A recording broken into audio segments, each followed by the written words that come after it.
Greetings and welcome on behalf of the Lumen Christi Institute. My name is Michael Le Chevalier. I serve as acting executive director here. It is fitting on this year in which we lost our founding director, Thomas Levergood, to close out a year of programs bringing together two friends of his, but especially a friendship with Jean-Luc Marion that has lasted over 2 decades, to close out a conversation on a Marion moment in Catholic thought. Our two speakers are Jean-Luc Marion, needs no introduction, but he is the Thomas Greeley and Grace McNichols Greeley Professor of Catholic Studies and the Philosophy of Religions and Theology at the Divinity School, and a professor in the Committee on Social Thought and the Department of Philosophy at the University of Chicago. Ken Woodward is writer-in-residence for the Lumen Christi Institute. He received a BA at the University of Notre Dame and edited Newsweek's religion section from 1964 until his retirement in 2002. I know this is a conversation that we've all been waiting for and excited for, so please join me together in welcoming Jean-Luc Marion and Ken Woodward for our conversation today.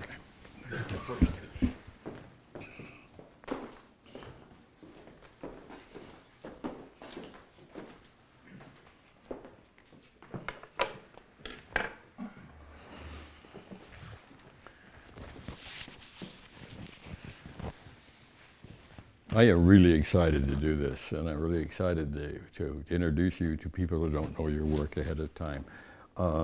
I have a lot of questions, and I'm going to get to them get through as many as I can. And so let's go. Professor Marion, there has been, as you know, considerable comment over the years about your, in quotes, turn to theology, yet it seems to me that you've always had a deep interest in the subject, going back to your student days in Paris, where you had regular access to the great French theologians like Henri de Lubac, Yves Congar, Louis Bouillet, and others whose works were so fundamental to Vatican Council II. You were something of a journalist then, working in a magazine called Resurrection. And these folks were part of an informal community of scholars made available to you students, not like, unlike here at Lumen Christi. What was it like working at such a young age with these towering figures, and what were one or two of the key insights that you got from them? Well,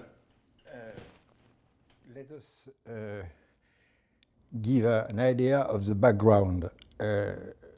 I was admitted at the École Normale Supérieure Rue d'Ulm, which is a very tough competition, in July '67.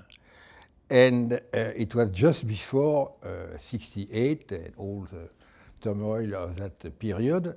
And indeed, the general atmosphere was very, say, progressive, leftish, and so on.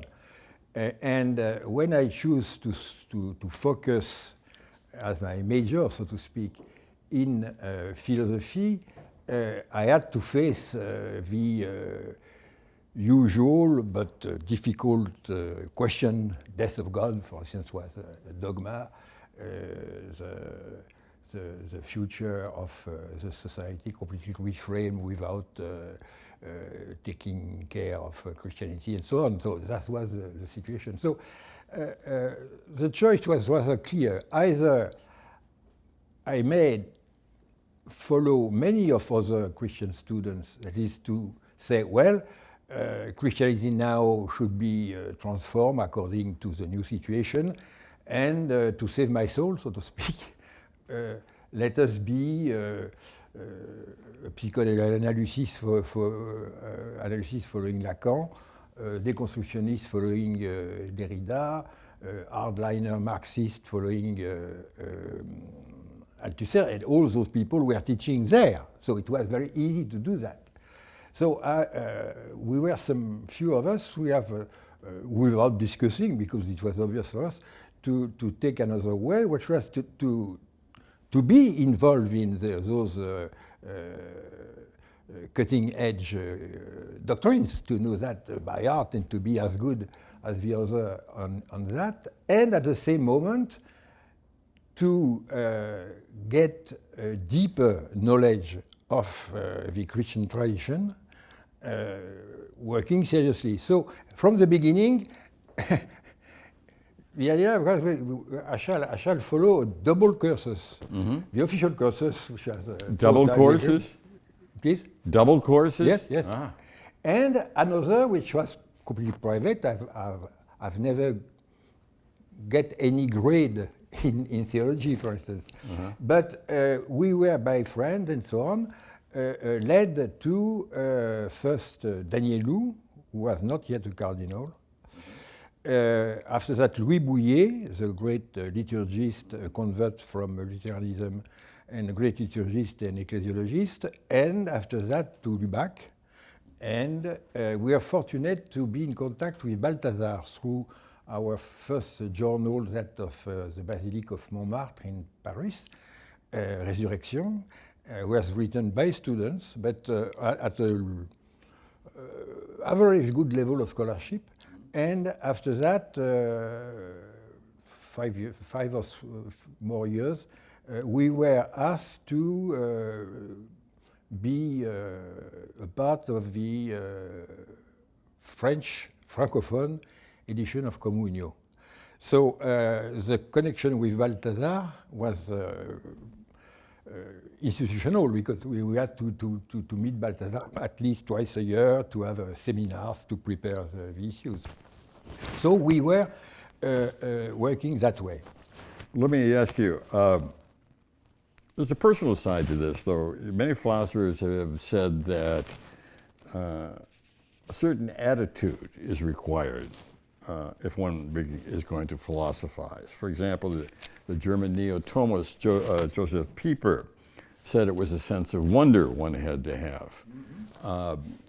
Abraham Heschel in this country said it was awe was required. You have said that the capacity to be astonished is important. What do you mean by that, and is it especially important for doing phenomenology? Good question.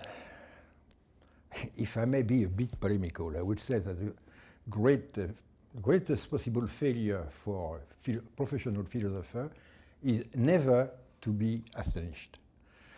And many of them are in that situation. So they have a set of concepts, of operations, and they are protected against anything new because a priori they have enough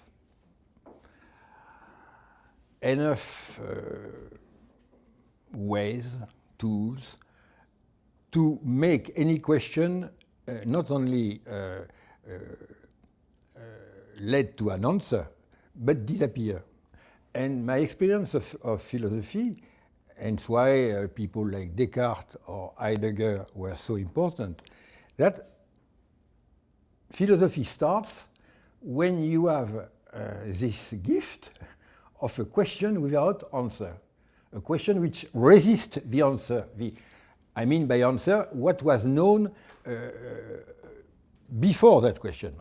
And that the question opens a new landscape where you cannot walk through if you have not new shoes or new vehicles to get in. So you have to adapt to the question. And a great philosopher is a guy who has decided to modify his set of concepts in order to face the question and not to quench it, to extinguish it immediately. Many philosophers are firemen. There is a fire, they rush on it, and they try to get rid of it.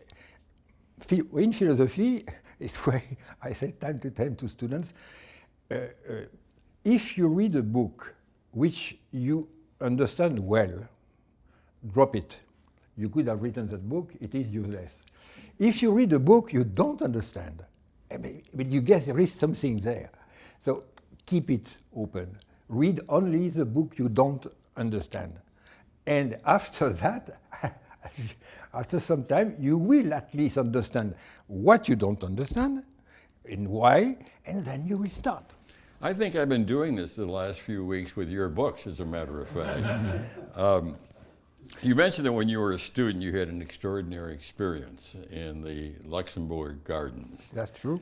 And perhaps it was astonishment, or perhaps it was a sudden illumination or an intuition while walking there. How would you describe that experience and its impact? It was not a spiritual experience. It was a very straightforward and intellectual experience. That the fact that the things are, in the common understanding of is not the most important characteristic of the things. So in the Garden of Luxembourg, there are beautiful trees, there are charming people, there are a pool of water, you know, and what you see is not that they are, but that they are beautiful, astonishing, comforting, and so on. So the obsession of philosophers by the fact to decide whether things are or are not, in what sense they are, under which condition, okay, that's okay, but it is not the point. When I take my pipe, in fact, the reason why I handle my pipe is not that my pipe is. It's what it means. It means I can smoke very good tobacco, and that it is healthy and good for me. The other thing is that it's a beautiful piece of craftsmanship. So there are many reasons, but I'm not attracted by the fact that it is. So it is important, it's better to have it, and so it's better that the thing is. But if you come to the conclusion that it does exist and so on, now what? And so, indeed, for a Christian, the question of the existence of God, everything does exist or can exist. It is not a big deal to say that God exists. The question is how, why, and what does it mean for me? And does it mean for God? So this is much more important, much more difficult to understand, and much more astonishing, as you say. Would you say that it was maybe an early but unexamined intuition of what you later posit as givenness? Oh, not yet. Not the givenness came later. Okay. Maybe you'd say something about the people, the extraordinary generation of philosophers that you were born into. In France, Louis Althusser, Gilles Deleuze, Jacques Lacan, Derrida, as you mentioned before. As a Catholic, did you ever feel like an outlier within this group? That's the strange thing. I never feel as an outsider. And I always have the impression to be accepted. Because the good thing in intellectual life that you don't ask to the people whether they are legal or illegal, unless it is a political party, indeed. But in intellectual circles, at least at that moment, provided you know the stuff and you can argue, you were accepted. And as many of my friends, same generation, I mean Jean-Yves Lacoste, Rémy Brague, Armogat, Courtine, and others, there was no question. If you know better Heidegger on some point than Derrida, we will discuss with you. There is no point. If you have, for instance, the first paper I gave, and the only paper I gave, it was a rule, the first year to Althusser. I don't remember the topic anyway. So I gave the paper, we met, and he gave me my A grade as usual, and we start to discuss. At the end, after 1 hour, we were discussing about origin. This is exactly so he was previously raised as a Catholic, committed a Catholic. Same thing with Deleuze, for instance. Deleuze was absolutely brilliant, so he... Absolutely what? Gilles Deleuze. Yes. He was teaching Spinoza, I remember well, extraordinary performance. And, but he was a former Catholic, he has left indeed, so he was very oriented in anti-psychiatry and all that kind of stuff at that moment. He was teaching in Vincennes. And 10 years after that period, I used to send it my books. He invited me for a lunch in his place. And he was in fact dying because he was smoking too much cigarettes, things like that. So and some few months later, he committed suicide. And he was not able to eat anything but rice in milk. So this is my only lunch, only rice and milk.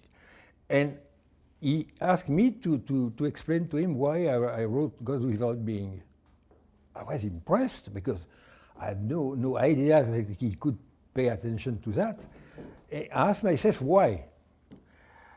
And my answer, I don't know whether, so it was very friendly and so on, was that he has admitted that I was a good philosopher who could discuss seriously with me, and asking himself, well, this guy was educated as I was, as a Catholic boy.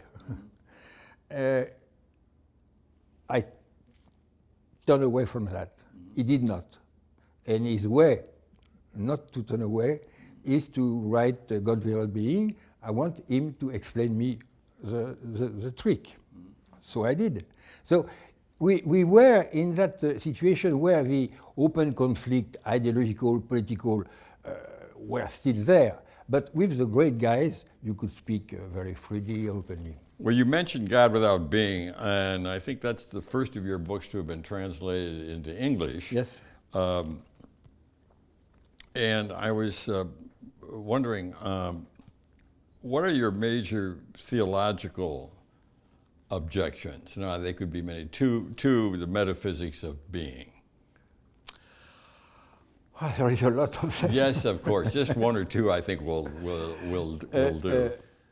So let us be clear. This book was intended against Heidegger, not against Thomas Aquinas. Okay. Against Heidegger, who repeatedly insists on the fact that the question of being is not the most important in philosophy. The question of God is not the most important, it is a question of being. And as long as we shall not be able to reach a new approach to being, the condition of possibility of a new interrogation about God are closed. So he was submitting expressis verbis the question of God, and this is why he says always not God, but the God or the gods or the divinity, anything, to avoid God, is yes, submitted to the question of being. And for me, I wrote a paper to say this is a double idolatry. Because, so my point is that God is not submitted to being. The question of God is original in itself. So I had to face the traditional view that God's existence is demonstrated by metaphysics as a part of the special metaphysics, that is rational theology, which is included in the ontology, which is the general metaphysics. And so I was indeed have to face Thomas Aquinas. So what should be emphasized is first, I'm indeed not opposing metaphysical questions. If by metaphysical question you mean question about the greatest possible issues, I would say that. The German used to say in the past, Grenzfragen, the question of the border. Indeed, it is exactly to reopen those questions that I do philosophy and phenomenology. So I'm not opposing metaphysics in this loosey meaning. But precisely, it is a loosey meaning. Because I started modestly, not by claiming to be a philosopher, but to be an historian of philosophy. And what we discovered, it has taken years, in fact, for me and from others like Courtine, Libera, and so on, because we were working together with good medievalists, and Lubac, to discover that first, the word of metaphysics did not impose itself in the philosophical language before Thomas Aquinas. And even with Thomas, he has many reservations about that. When he says metaphysics, most of the time he means the books of Aristotle called under the title. It is with Duns Scotus, and after that with Cajetanus and Suarez and Scotus, indeed, that the concept of metaphysics became the system of metaphysics, which was dominating all the philosophy up to Hegel. And would you say, if I may interrupt for a moment, would you say that what you're describing was in some way responsible for modern atheism? I'm convinced of that, and I can explain very quickly. Was it an idol then in your language? Yes, it is. No, because metaphysics is why it was so powerful, so successful and enduring. It is a system of a priori concepts, being, substance, categories, formal logic, and so on, which allows you in advance to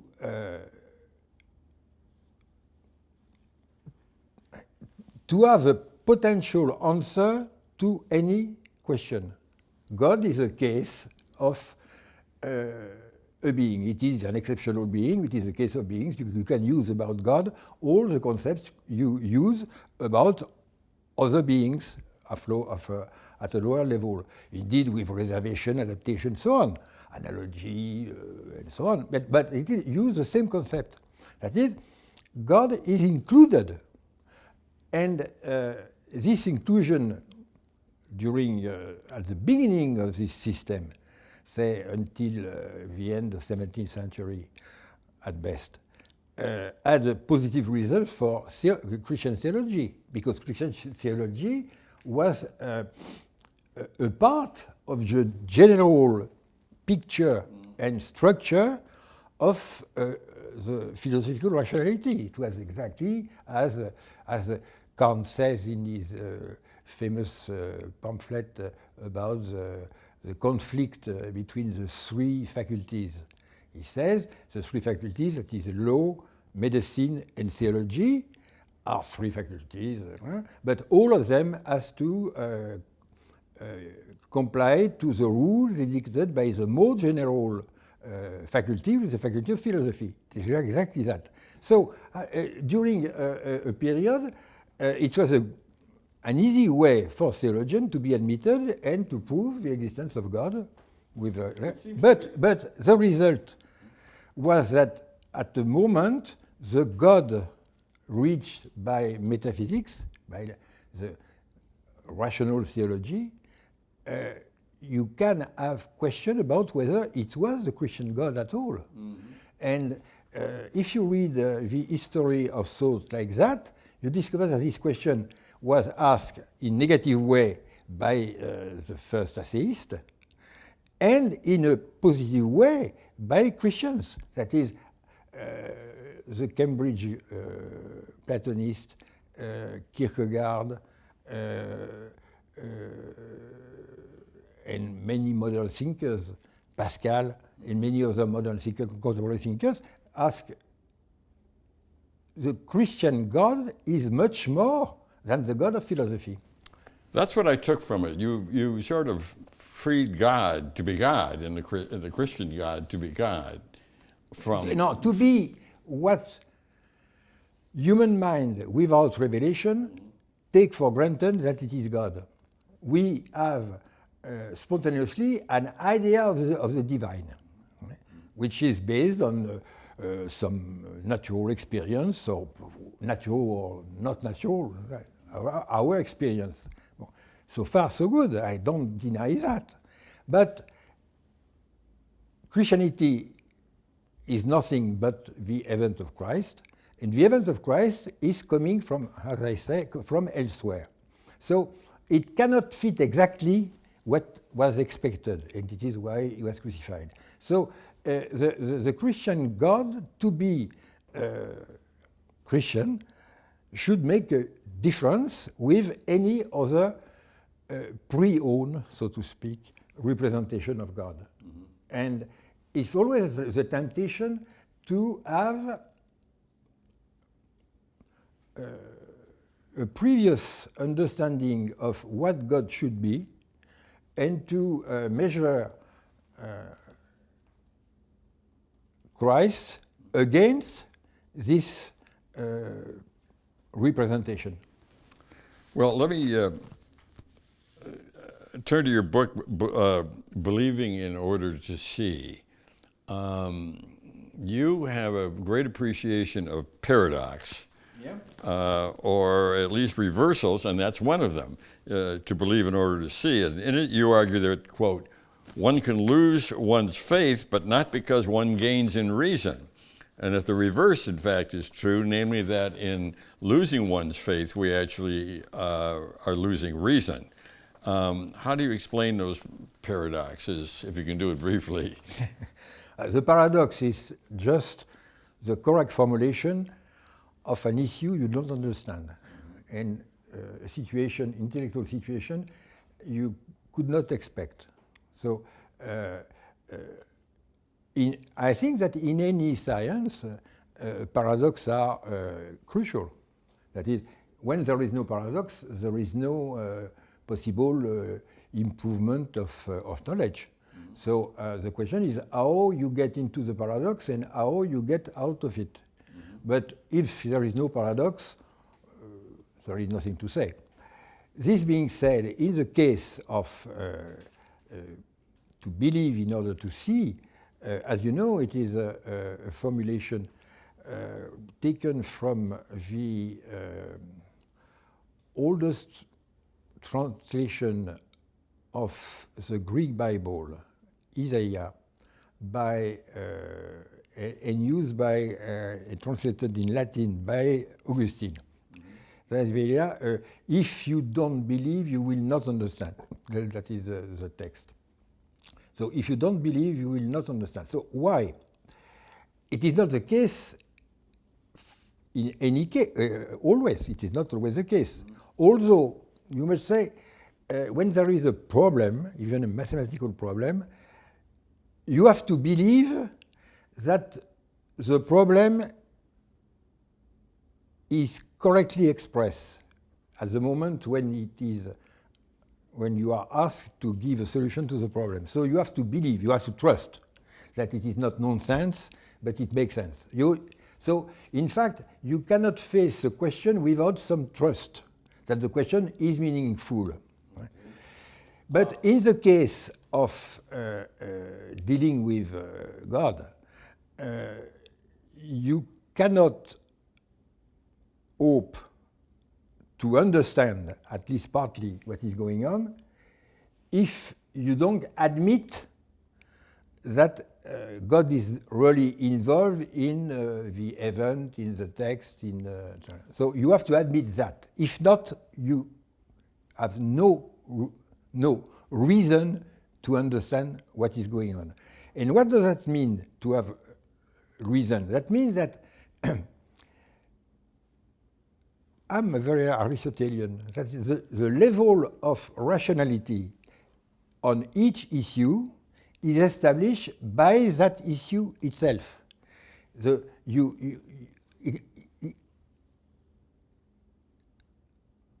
When you meet sensible things, you have to, your rationality is about some data. you can have a more abstract rationality. So the rationality has to be adapted. For instance, in personal relationships, friendship, love, and things like that, there is a rationality. You are committed to a very precise rationality. I've tried to explain that in the erotic phenomenon. So yes, there are different steps, and you cannot avoid, or if you do that, everything is over. So in the case of personal relationship, you have yourself to be involved in the relation of knowledge. If you don't trust, if you don't admit that you are committed to that person, if you want to remain neutral, there will be simply no understanding of the encounter. The encounter implies that you are implied within. So your faith, your trust, your commitment, whatever you want, is a part of the rational interpretation of the phenomenon. Mm-hmm. And to be always to try to keep the neutral situation of an observer, this is perhaps possible, I don't know, in positive sciences, in physics, something like that. But I know that there is a lot of personal involvement there. But at other levels, and let us speak just of personal relationships, it is impossible. Mm-hmm. So it is the meaning of faith. Faith is not to take for granted something which is not real. It is to admit that without some trust, I will not be able to get into the plot. Let me move on to something else. Your essays, even though they can be difficult at points, sparkle with wit, show your love of paradox, and are genuinely a delight to read. And I think particularly when you are dealing with some of the paradoxes embedded in biblical themes and texts. For instance, you write that the paradox of the Beatitudes, much like Jesus' injunctions to turn the other cheek and forgive 70 times 7, is that we cannot turn them into a moral code, much less a sociology. That's provocative. What do we do with them then? But a part of the power of those paradoxes is that we cannot do much of them. Precisely. It is as if Jesus was telling us, it is in Isaiah, how far the way of thinking of God are different from ours. Mm-hmm. And God thinks like that. God is crazy. We have to admit that. And we are not crazy. So we resist to that. Mm-hmm. And this is the first instruction of that kind of thing. And nevertheless, we see that, Cardinal Luciger used to say that, only Jesus can achieve and force the Beatitudes. He did that on the cross. But no one else has ever made any of the Beatitudes true. It is beyond our grasp. But the paradox is precisely to make us clear that we have a way to go. And we are not yet Christians. And this is an opening. This is the first answer I could give you. Well, you say something similar about miracles. You write of miracles as we find them in the Gospels that, quote, they offer us the purest examples of phenomenological givenness. that seems to be a subject that leads into one of your major themes. People have trouble with miracles, and yet you don't. Well, history of philosophy first, if you want. When you have a question like that, you have to deconstruct it a bit. The question of miracles is very strange because it is a modern concept. In fact, the miracles were discovered, so to speak, in the 17th century. There was a theory of miracles, mostly, but not only around the English. Hume was Scottish, Locke and Hume, and after that the Enlightenment in many forms. So you have a miracle with only two conditions. First, there are rules of nature, and they are universal, unbreakable, no exception. And a miracle is an exception to the rules of nature. So far, so good. You can argue, yes, it is a difficulty with the miracles. And many Catholic theologians, like Malebranche, who was mostly a philosopher, but many others, has explained that there was miracles in the past because people were stupid, so they have to be impressed by tricks. So God, in his humbly, made tricks to impress people. And now that we are rational, God has understood that is no way, no more, please refrain from making miracles. But nevertheless, God has continuously made miracles. Even the church was constrained to admit that. It was not without reservation, but at the end, the church has to admit, yes, yeah, there are miracles. We are sorry, but well. So, but something happened that there is no more laws of nature. There are competing theories in fundamental physics, but there are no unified body of doctrines coming down to law of natures. Some of it's statistical, isn't it? Very good example. Now, we need, in fact, to have a regularity in the phenomena, which have no fundamental regularity because we just don't know. We rely on statistics, for example. Statistics is an approximative interpretation of the laws of nature. This is not the law of nature, it is the law mostly of society. And it is it is not absolutely certain. So, and even in today's philosophy, I don't know any serious philosopher who endorse the hypothesis that there are a priori concepts.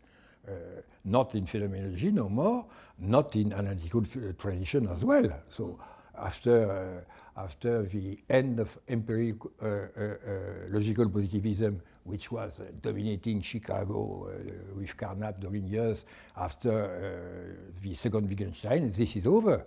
So neither philosophy nor indeed human sciences, sociology, or art sciences has anything at their disposal as a priori concept or law of nature. So now a miracle is something which apparently contradicts what we assume to be probably the rule.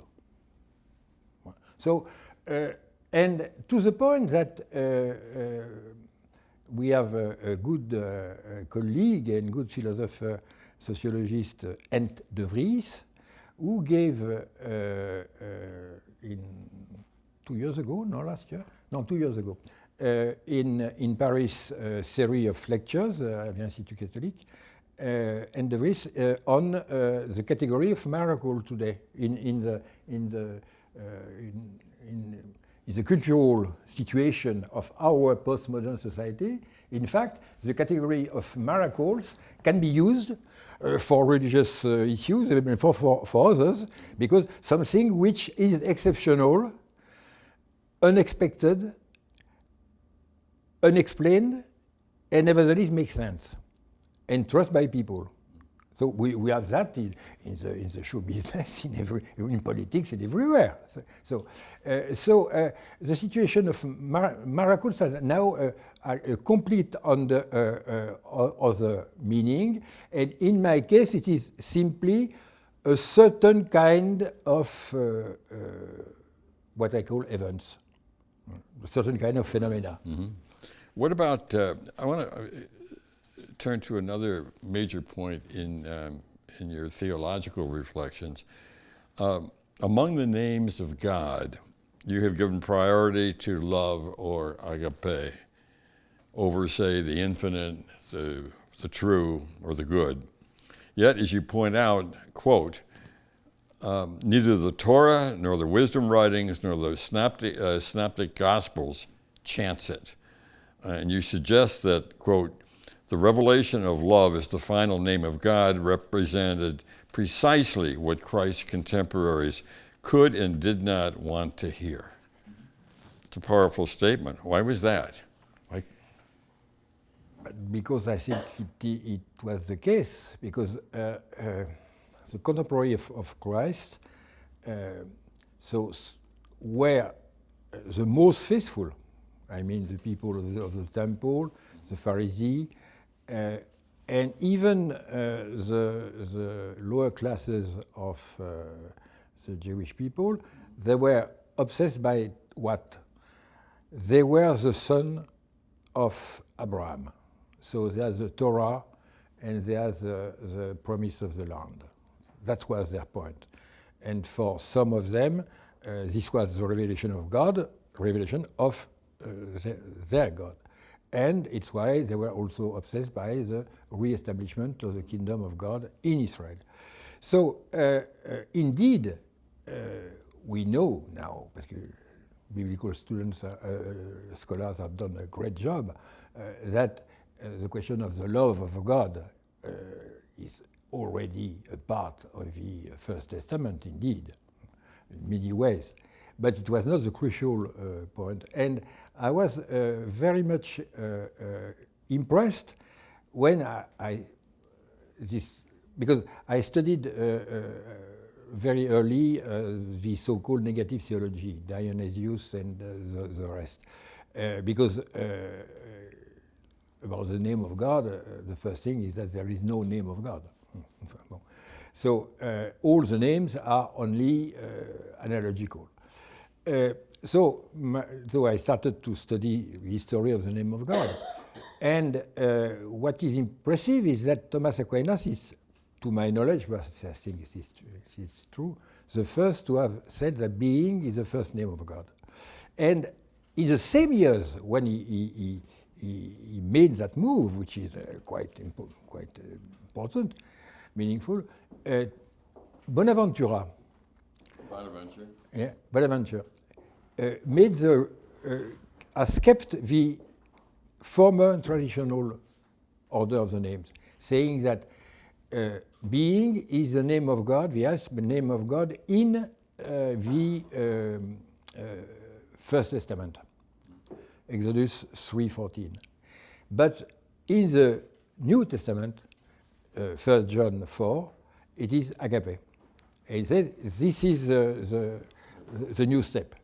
And I pay attention to that.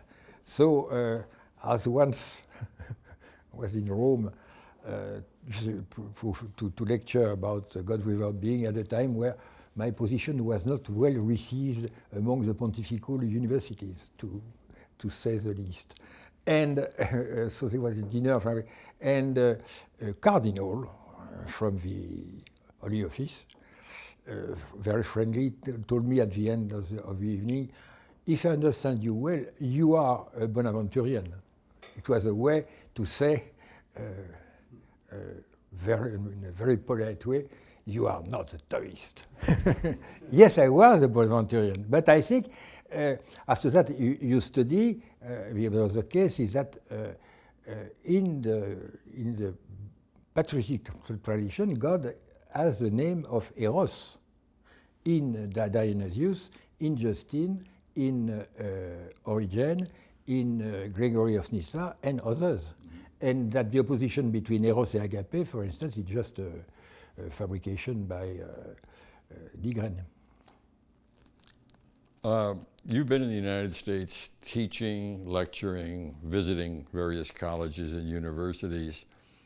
I want to ask you some questions about the American scene, particularly the American Catholic scene.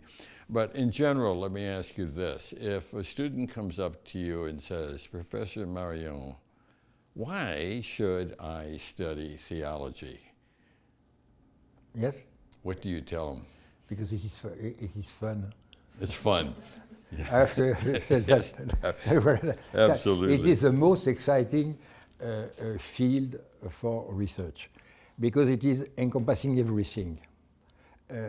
Philosophy is very, among the non-religious discipline, it is the most powerful and the most exciting, the most difficult. But if you shift to theology, you are everything. You can include everything in theology, art, for instance, literature, poetry, fits everywhere. And you can even look down, so to speak, on philosophy, which is a bit narrow-minded time to time. So what would you, so there's a gift that theology, or at least Christian theology, can give to philosophy. Oh, yes. Yes. Yeah. Oh, yes. Even Heidegger has an insight about that when he said, only a God can save us. I would say philosophy will be saved, if it will be saved. I don't take this for granted. It can disappear in other disciplines. It has happened in the past. It can happen again. It will be saved by perhaps literature and theology. Well, let's turn to the church and saving the church, let's say. You said of French Catholicism there were two heresies that were temptations, to integralism and to progressivism. Yes, we the French have done a lot to provide new heresies to the church. We are very proud. It's why we are called the oldest daughter of the church. We have provided the best heresies in the 20th century. Well, in the United States, we have our traditionalists and our progressives among the bishops and the clergy and the lay people and the lay organizations, etc. What advice or criticism would you care to address to the Catholics of each faction? The same advice that I tried to give to the French Catholic. Don't pay too much attention to the church.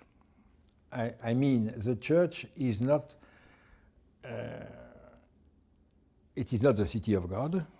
It is not even our boot camp on earth. It is the place where we are called to try to behave as Christians. The organization of the church is indeed something very serious. But the most serious issue is the organization of each of us. If you want to do something to reform the church, please start by reforming yourself. And perhaps there will be some consequences. And for instance, there is always discussion about the City Hall of Chicago, where there are things which are not completely fair. Money circulates, there are deals, things being between closed doors, and things like that. Well, I guess it is not a reason why to spend your whole free time to demonstrate in front of the town hall. Provided you can survive, perhaps there are more important things to do than to involve yourself into the political reform of the administration of the city of Chicago. Same thing for the church. We all know the Catholic Church, all know what is going wrong. So it is perhaps not new, but it is, I have to admit, it is not surprising, because I could not imagine that the Church is made with sinners. No question about that. What is surprising is not that there is sin in the Church, even at a systemic level, as people say, that there is effect of power, and so on.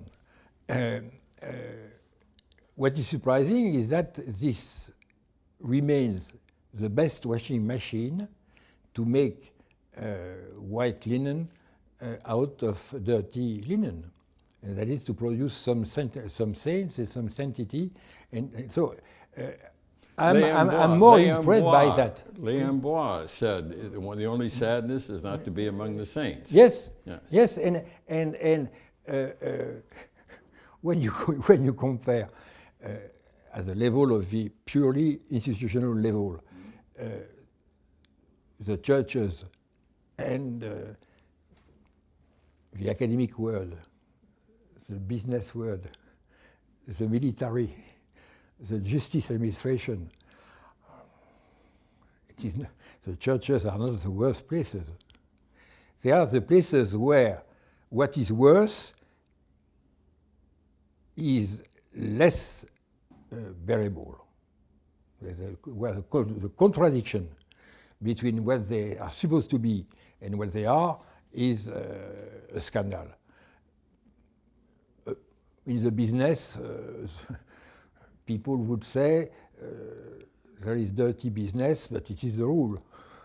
So there is no scandal there. We are used to that. We are perhaps ready to admit that it is normal. But in the case of the church, fortunately, we don't admit that. But to be fair, we should add that we ourselves, in each of us, we are in the same situation as the church, because we contradict in our behavior what we say. It's why time to time we downsize what we say, not to contradict too much that with what we do, and so on. So indeed, the church is not perfect and will never be. It's why I am allowed to be a member of that church, to put it in another way. So self-proclaimed saints who take over the role of the big reformer are always a bit suspect to me. Well, I was just going to bring that up. You have some pretty pungent things to say on this subject. And I do want to, you said leave the ecclesiastical reform to workers who specialize in domestic repairs, and which may be a little bit difficult now that the laity are being called for their expertise to minister in the church. No, it is exactly not, because they are qualified and they are doing the job. In fact, the women are running the church. The churches, most of the real power in the church is taken by women, at least in the parishes. I know it's true. It's been true for decades. Yes. You look inside any church, Protestant or Catholic, and you're going to see more women than men.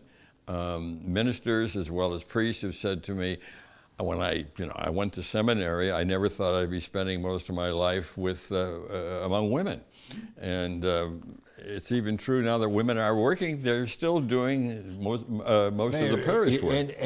And in the teaching of theology everywhere now is done. It's not something which may happen, it is done. But let's get back to the prophetic stance for a moment. You just brought it up. You're very wary of Christians who claim to speak prophetically to the church or to society.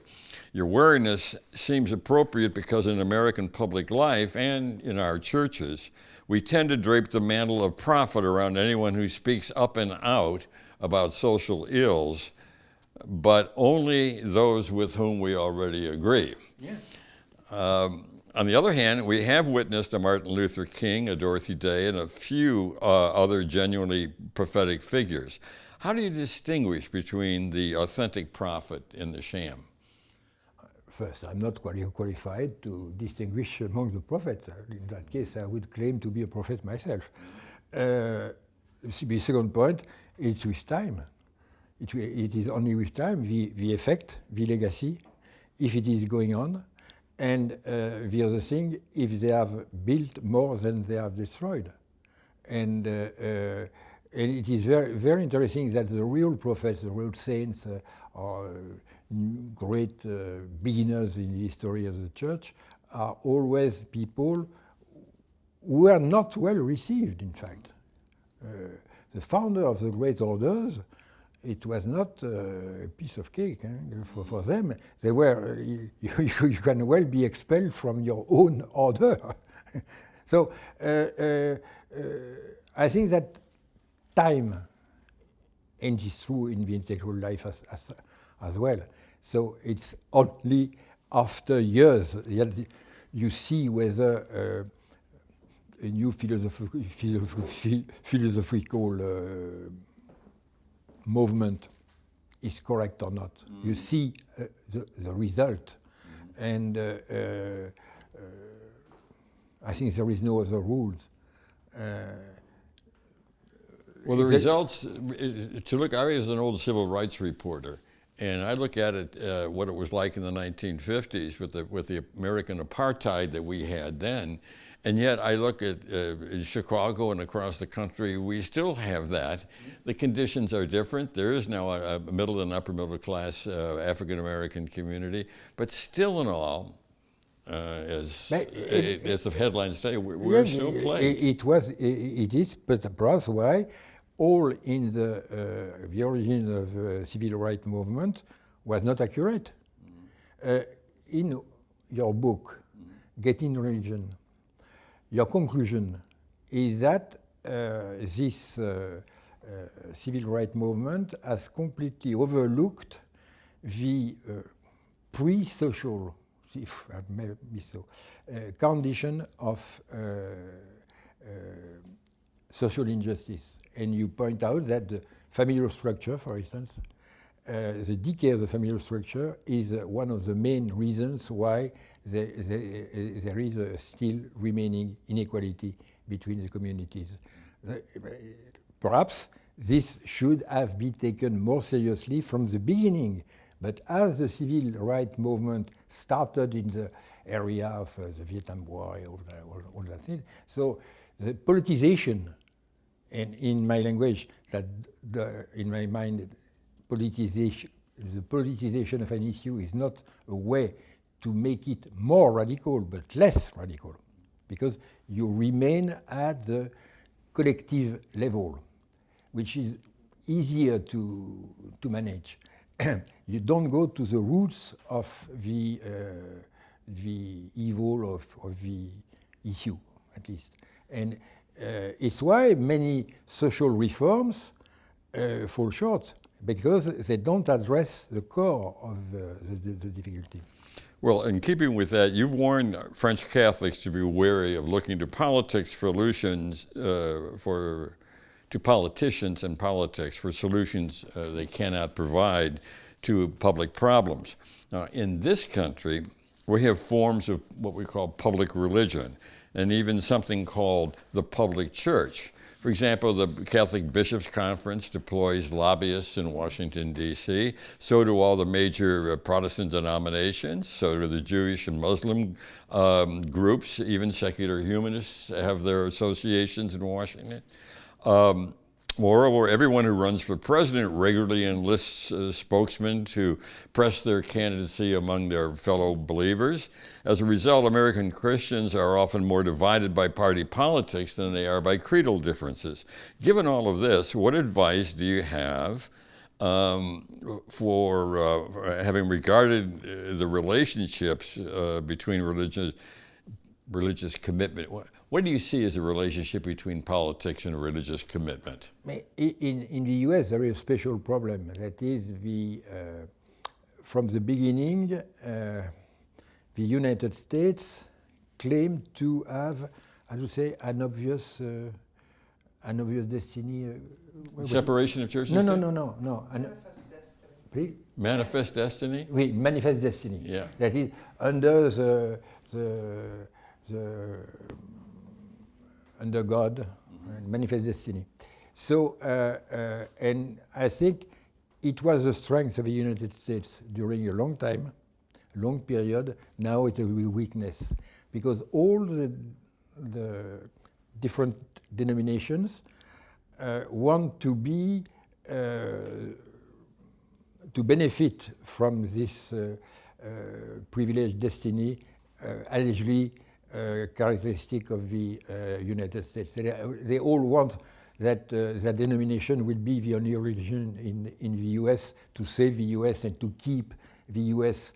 as a prophetic nation, and so we have had that in France.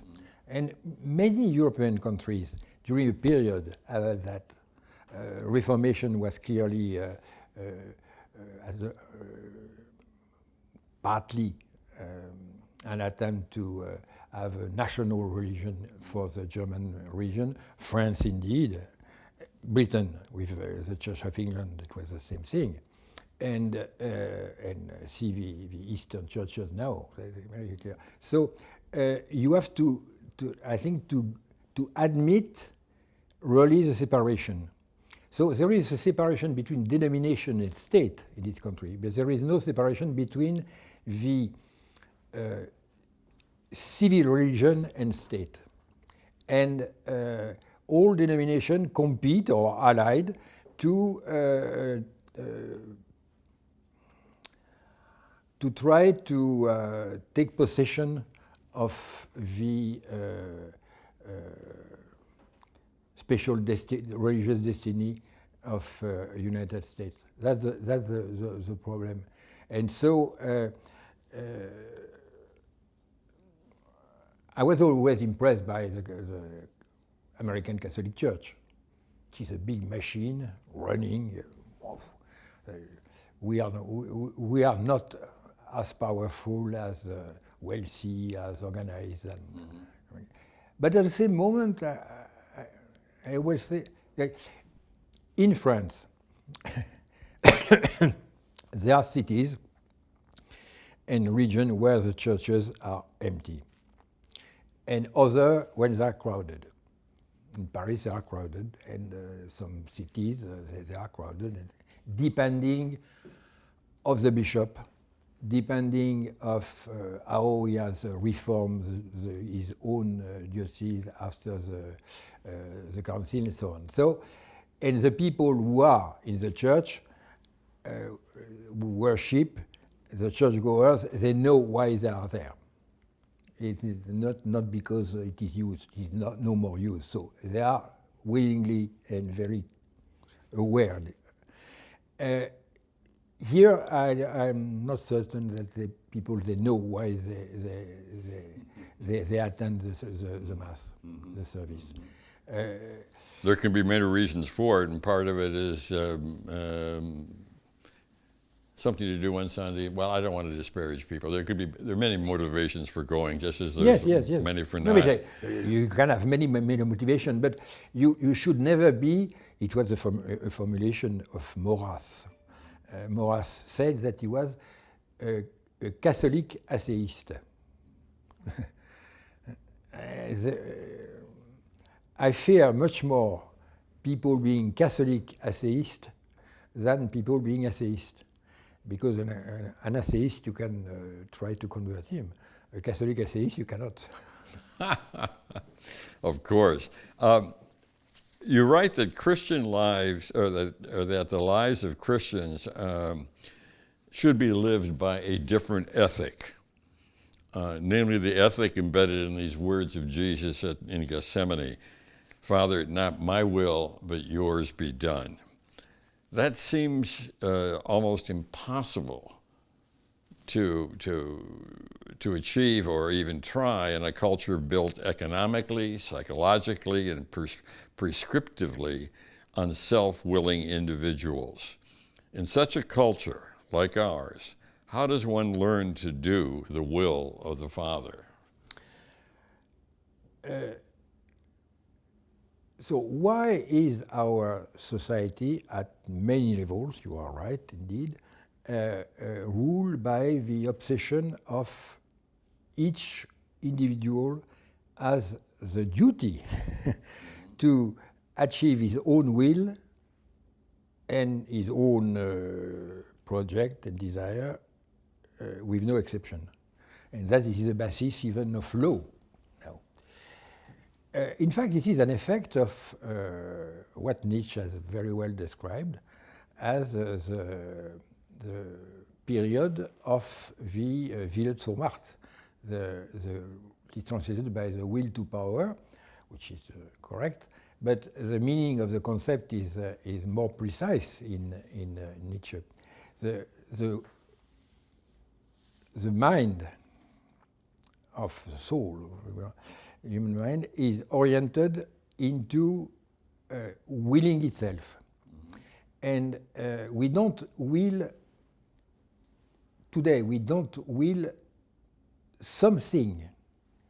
We will our own development, we will to have more money, not to spend it, because we use money now to make money.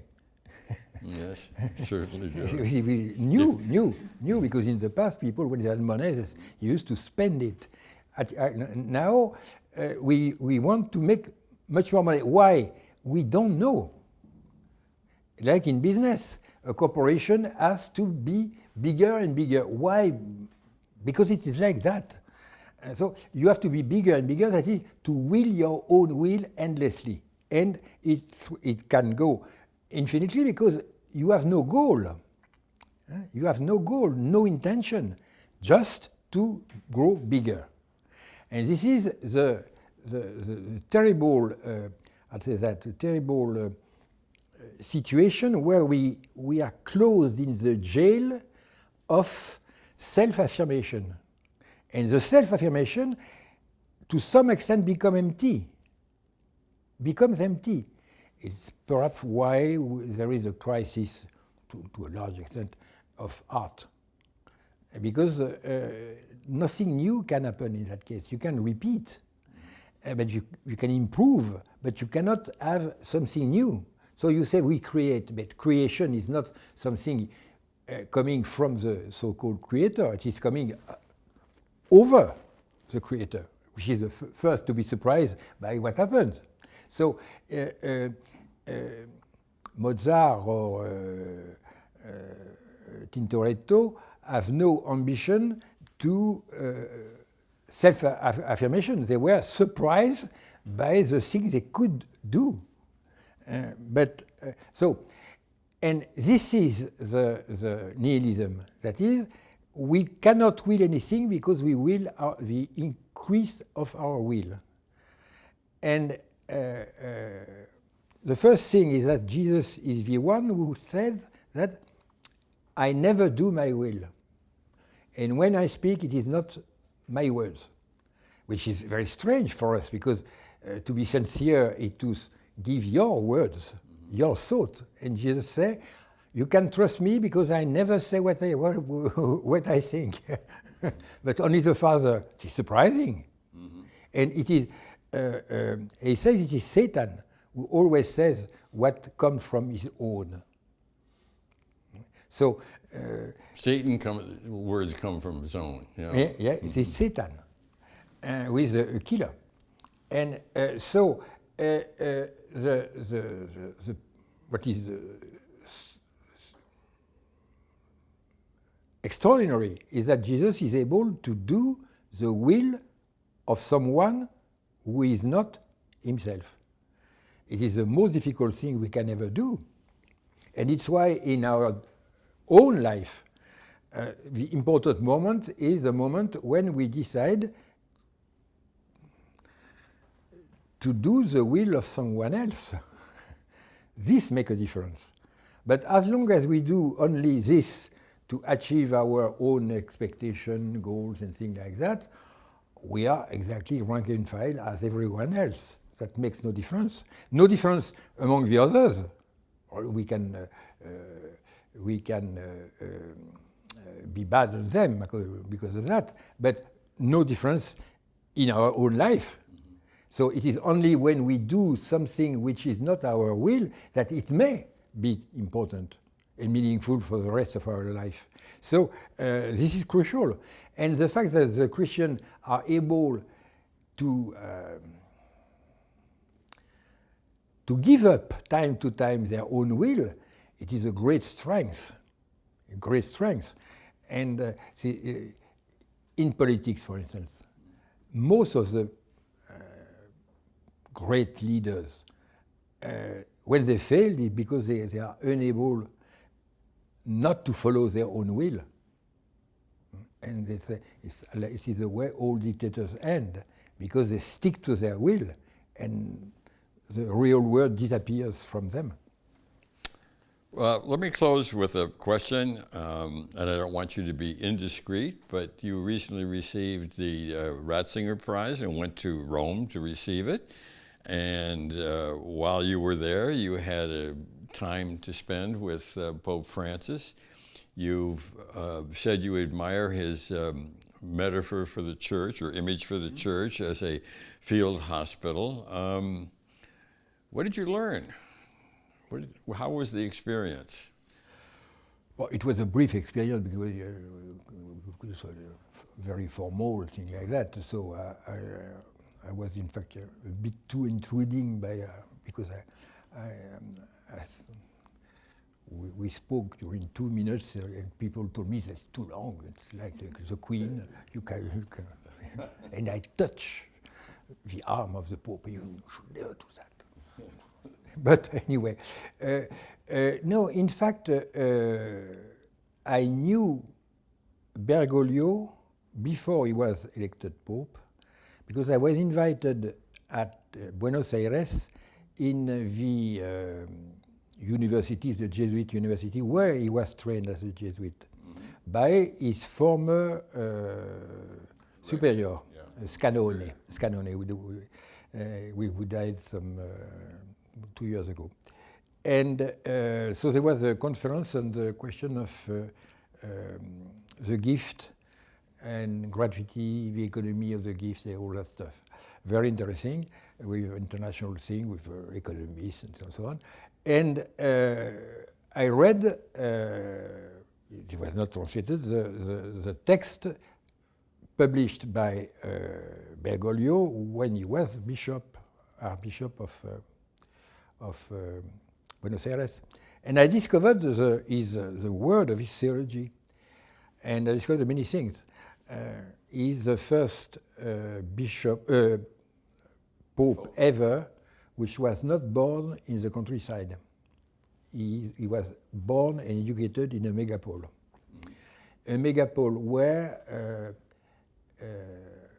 poverty is even more clearly seen, by contrast, as in the US, for instance, or in Paris, and where there is no, as we call, social lift in France. You can have a very good education, you will never reach the upper class. So it is a very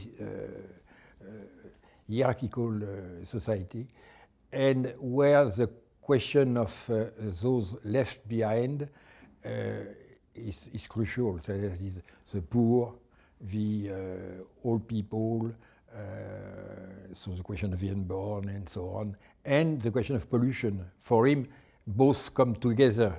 He says always the déchets. So he has an approach of the technological world which is very strong. So I discovered all this. This is why he was able to play a great role about to make a discernment between the different kind of theology of liberation, because he was able to make the. So he was very instrumental to Ratzinger. It's why people who say that there is a position, ideological opposition between Ratzinger and Bergoglio are not aware of what was done about the theology of liberation, where Bergoglio really was deputy of Ratzinger to make clear that, and it's why the Jesuit of Argentina remain without problem within the church, was not the case for Brazil, and it's why the best of the theology of liberation was kept by Catholic theology. So I discovered that he was not a pastoral pope, as they say. He has his own theology. So after that, indeed, we have all claimed that the church should not be ruled by an Italian, should not be ruled by an European. And now we have it. So indeed, people in Europe are a bit surprised, but it is precisely what was expected. So don't complain, please. And after that, the reform of the Curia was published. And as far as I understand what is going on, it is a good thing. So this reform of the Curia was initiated by Paul VI. So it has taken so much time, but now it's done. Apparently, it is a good reform. The idea that a dicaster could be ruled by a lay person and a woman, if it is are qualified, that's something. Well, I have to say that listening to you is a proof, if proof were needed, about that the life of the mind is indeed a lively life. Thank you very much. Thank you very much.